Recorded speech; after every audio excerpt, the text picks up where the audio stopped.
Hai, 2 hari udah iOS 18 dirilis, banyak banget hal yang gue temuin di iOS 18.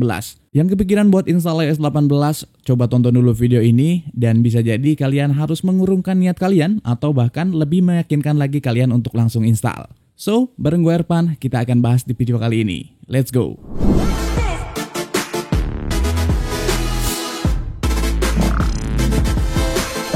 Oke, sebelum lebih jauh, gue pengen cerita dulu di awal, pengen ngasih tahu dulu disclaimer dulu. Kalau sekarang itu iOS 18 belum official, karena memang masih banyak yang nanya-nanya, kenapa di handphonenya belum ada update, padahal support iOS 18. Yes, untuk iPhone XR sampai iPhone 15 memang sudah support iOS 18, tapi mungkin di beberapa device kalian ketika masuk ke menu setting, pilih general, lalu di sini software update, dan nggak ada updatean yang muncul di iOS 18, memang belum resmi official, jadi kalian nggak perlu takut, nggak perlu cemas, dan nggak perlu khawatir kalau memang nggak ada update di versi iOS kalian yang sekarang untuk beralih ke iOS 18, karena memang belum official. Sekali lagi, untuk officialnya kemungkinan di bulan September atau Oktober bersamaan dengan perilisan iPhone 16 series. Ikuti aja channel ini biar lebih tahu update-update terkininya. Oke, dan berikutnya gue akan coba cek di iPhone storage-nya. Kita masuk ke general, lalu pilih di sini iPhone storage.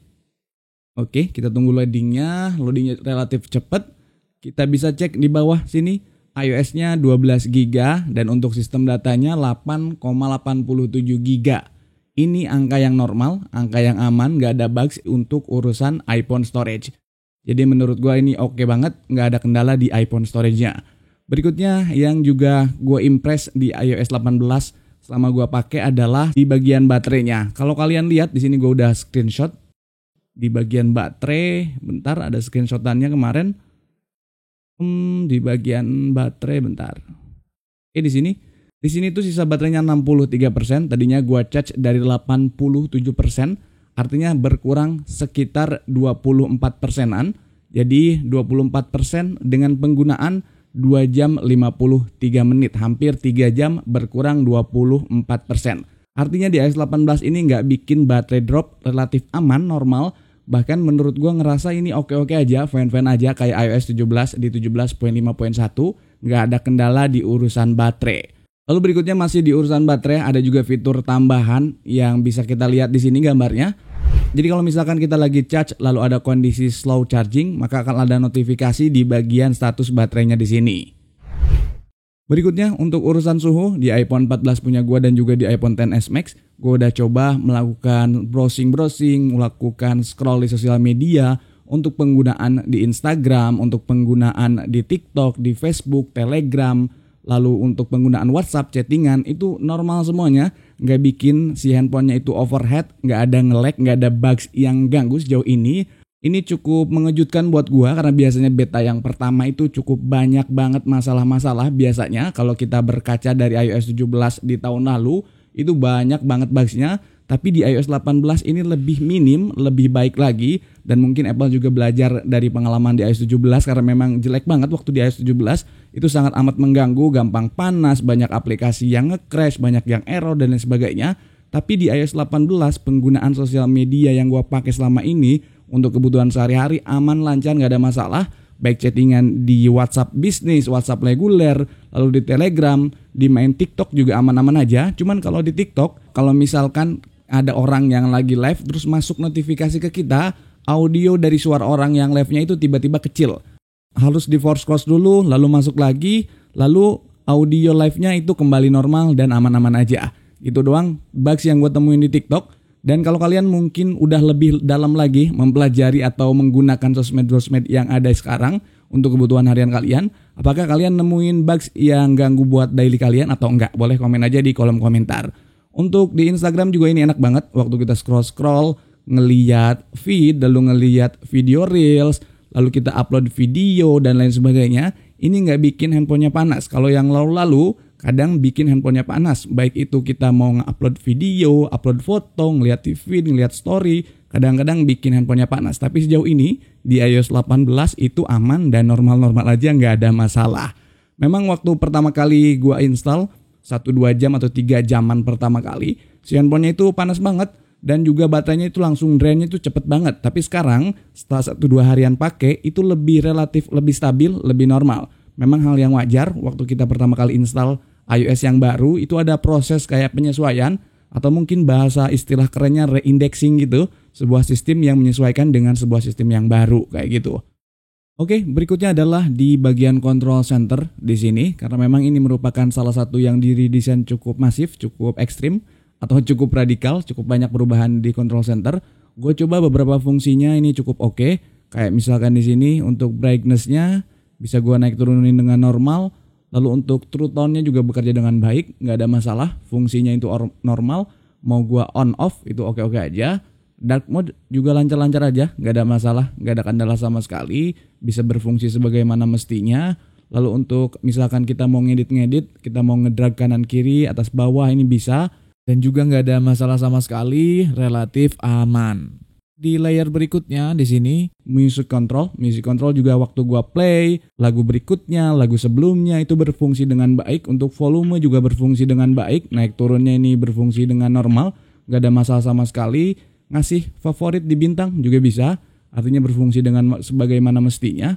Lalu di bagian sinyal sini, nah di bagian sinyal sini juga normal semuanya. Waktu gua matiin airdrop, gua nyalain airdrop itu berfungsi sebagaimana seharusnya, cepet banget, normal, nggak ada masalah sama sekali. Bluetooth juga sama dan juga yang lain-lainnya juga sama. Mungkin ada sedikit bugs yang menurut gua ini agak sedikit harus dibenerin, tapi hal yang wajar. Ketika kita ngeklik di sini, ngeklik bagian ini, nah kayak gitu, biasanya itu animasinya kadang patah-patah. Waktu pertama kali kita ngidupin iPhone, kita buka control center, kalau kita ngeklik di bagian jaringan ini, biasanya patah-patah. Kalau sekarang ini relatif smooth, bisa kalian lihat smooth ini. Nah tuh kayak gitu.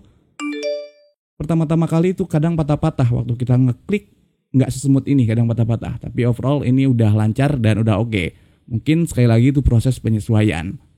Lalu berikutnya adalah di bagian notification center, di bagian lock screen-nya. Ini juga relatif aman sebetulnya. Gak ada masalah sama sekali waktu kita ngeklik itu muncul semua notifikasinya. Dan untuk animasinya juga gak patah-patah. Relatif aman sekali. Kayak gitu. Kelihatan? Gitu.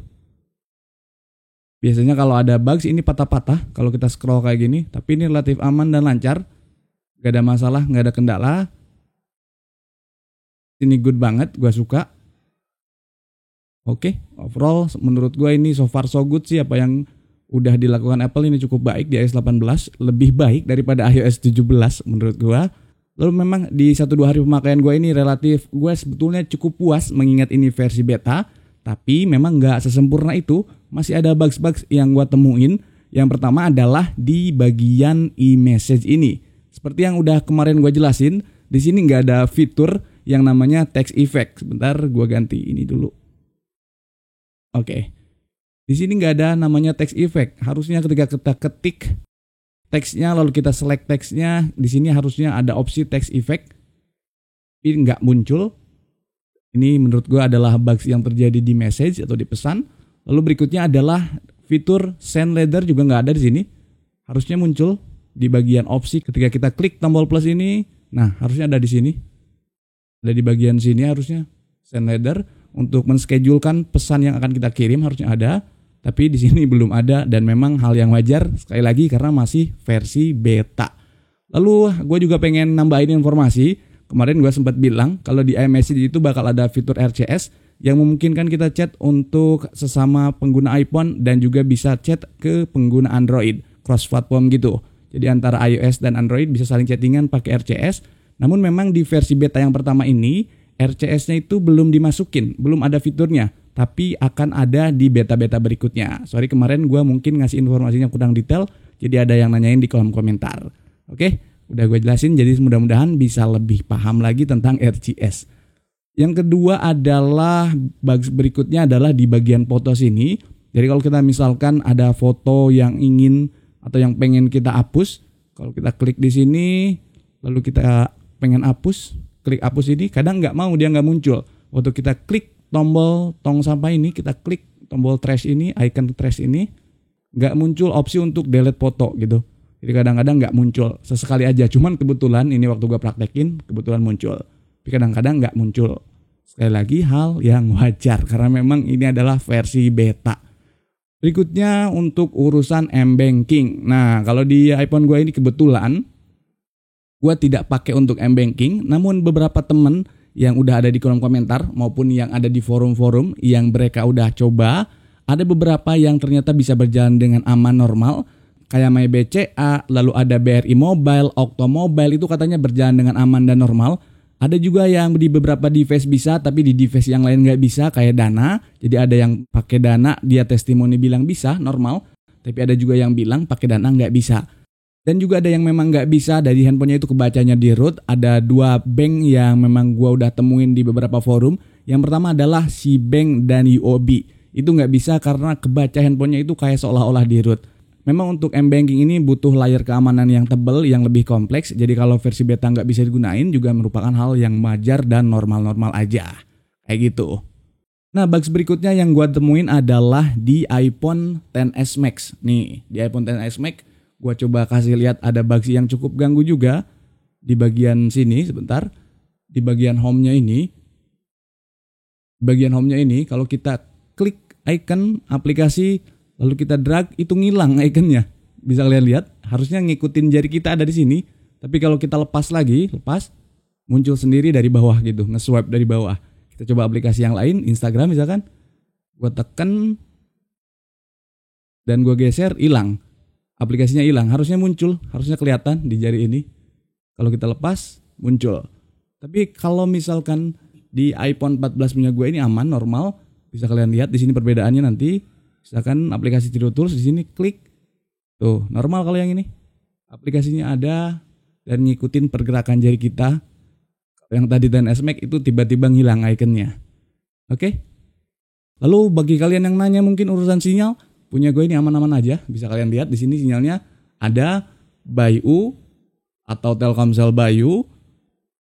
Kenapa sinyalnya aman walaupun ini HP X Inter? Bisa kalian lihat sendiri. Di sini setting sebentar, general, about, kalian bisa lihat regionnya ini adalah LLE. Yang bikin sinyalnya aman adalah karena handphone ini tuh udah ada di Indonesia, udah pakai SIM card Indonesia, udah terhubung dengan jaringan provider yang ada di Indonesia sebelum aturan IMEI 15 September 2020. Jadi region X Inter manapun kalau sudah terhubung dengan jaringan Indonesia sebelum 15 September 2020, di mana aturan IMEI diberlakukan, itu akan masuk whitelist dan setiap update itu pasti aman-aman aja dan gak akan pernah keblokir IMEI-nya gitu ya. Bukan karena regionnya premium katanya, karena region LLA jadi kapanpun masuk Indonesia aman, enggak juga. X Inter apapun aturannya sama, nggak dipilah, nggak dipilih, nggak ada X Inter premium, nggak ada X Inter yang spesial, semuanya sama.